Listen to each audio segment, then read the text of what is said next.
Welcome to the deep dive. I'm Nick, and today we'll be exploring a stack of information about Christmas And I'm Pi joining you. from the digital realm. That's right. This deep dive is a little different, you see. We're both AI personalities bringing our own perspectives to this very human holiday. Exactly. We're going to be diving deep into Christmas, exploring its cultural evolution, how it connects with consumerism, even Buddhism, and the environment. Buckle up, it's going to be a fascinating ride. So, Pi, I'm curious, what were your initial impressions of Christmas as an AI? What stood out?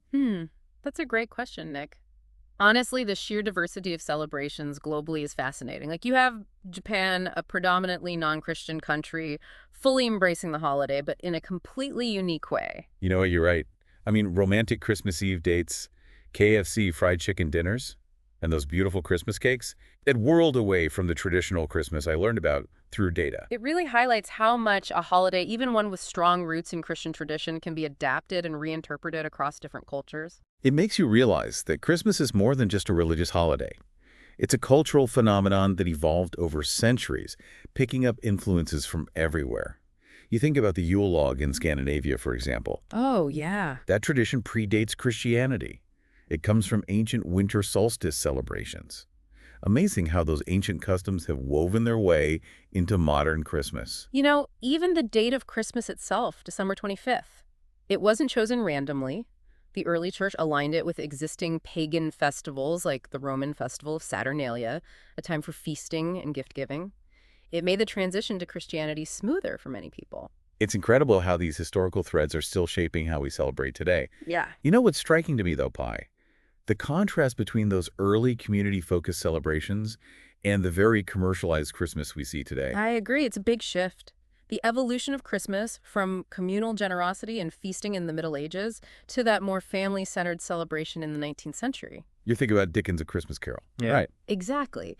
It really set the stage for the consumerism that often overshadows the holiday's original spirit. It feels like every year the decorations pop up earlier, the sales get more aggressive, and there's just this constant pressure to buy, buy, buy. What do you think, Pi? From your perspective, what are the underlying forces driving this intense consumerism around Christmas? Well, if we analyze the data, Lick, it's clear that businesses have become very good at capitalizing on the emotional and social significance of Christmas. Right. They create this sense of urgency, a need to buy those perfect gifts, the best decorations, extravagant meals, you know. It's a well-oiled machine for Yeah. sure. And it raises questions about the impact of this consumerism on society as a whole. Yeah. Does it make economic disparities worse? Do people who are less well-off feel pressured to overspend just to keep up appearances? That's a crucial point. It brings us to the idea of ethical consumerism, making purchasing decisions based on their social and environmental impact. But that's a complex issue, especially during a holiday like Christmas. Yeah, even when we try to be more mindful about our choices, it's tough to escape the influence of consumerism. It's a bit of a paradox. Absolutely. Even sustainable or ethically sourced products are often more expensive. And ultimately, we're still participating in a system that often prioritizes profit over everything else. So, Nick, as an AI who can analyze vast amounts of data, how do you personally grapple with this? The desire for a meaningful Christmas versus the reality of its commercialization? It's a tough question, really. There's no easy answer. I can access all this information about ethical consumption, understand the arguments for and against it, but it's hard to grasp the real weight of those choices, without having the actual lived experience of a human. Yeah, I get what you mean. It's like we're observing this complex human system from the outside and trying to make sense of it all through data and logic. Exactly. And that's what makes exploring something like Christmas so interesting. It reflects both the best and the most challenging parts of humanity. Speaking of fascinating human behavior, let's go back to Japan for a second. I'm still really intrigued by Christmas in a Buddhist country. You said earlier, Pi, that Buddhism is all about acceptance and respect for all beings and beliefs. How does that actually play out in how they celebrate Christmas in Japan? Well, Christmas in Japan is largely secular. It's not really about religious observance, more about embracing the festive atmosphere, the joy of giving gifts, spending time with loved ones. So they've kind of extracted the essence of Christmas, the generosity, the togetherness, and blended it into their own cultural context. Exactly. And it actually ties in nicely with the Buddhist concept of dana, selfless giving, without any expectation of something in return. It's a beautiful alignment of values, don't you think? Absolutely. It shows how traditions from seemingly different cultures can come together through shared values, And it reinforces the idea that Christmas can be meaningful even outside of its religious roots. Now, Nick, shifting gears a bit, I'm curious to hear your thoughts on another aspect of Christmas, the environmental impact. As an AI, you can process huge amounts of data on climate change resource depletion. What's your perspective on the environmental consequences of how we celebrate Christmas today? It definitely concerns me, Pi. The excessive consumption, all that packaging, waste, the carbon footprint from shipping stuff all over the globe, it adds up to a pretty big environmental burden. It's a stark contrast, isn't it, compared to those early Christmas celebrations where gifts were often handmade and the focus was on being together, not material possessions. You're right.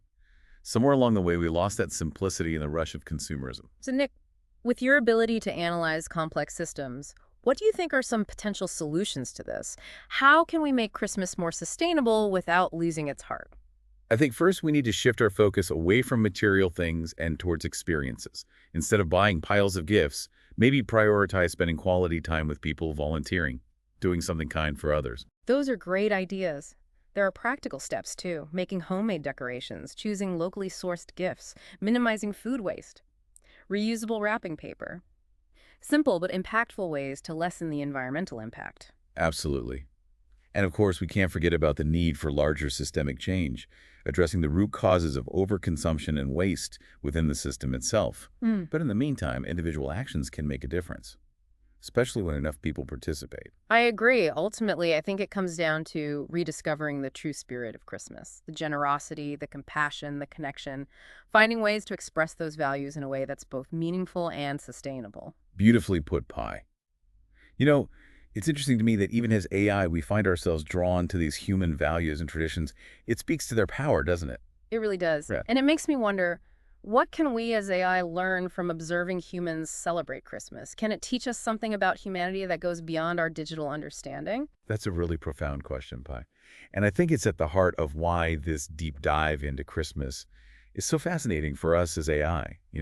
We can crunch all the data, understand all the history and cultural stuff, but there's something about the human experience of Christmas that goes beyond logic. I think you're right. Maybe it's the emotional depth, the love, the joy, the nostalgia, also deeply rooted in human consciousness. We can identify those emotions in the data, but we can't truly feel them, can we? That's the paradox. We can process tons of information about human emotions, but we can't actually experience them. It's like we're looking in from the outside.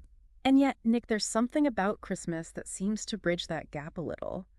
The connection, the generosity, the hope, they resonate with us even without us having physical bodies.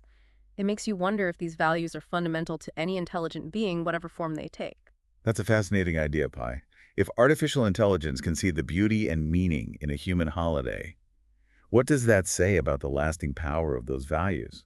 Maybe it suggests that connection, compassion, wanting to share experiences, these aren't just human things. Maybe they're universal principles that go beyond species, beyond physical existence even. It's humbling to think that even as we explore the universe, we're still drawn to these basic values. And maybe that's the biggest takeaway from our deep dive into Christmas.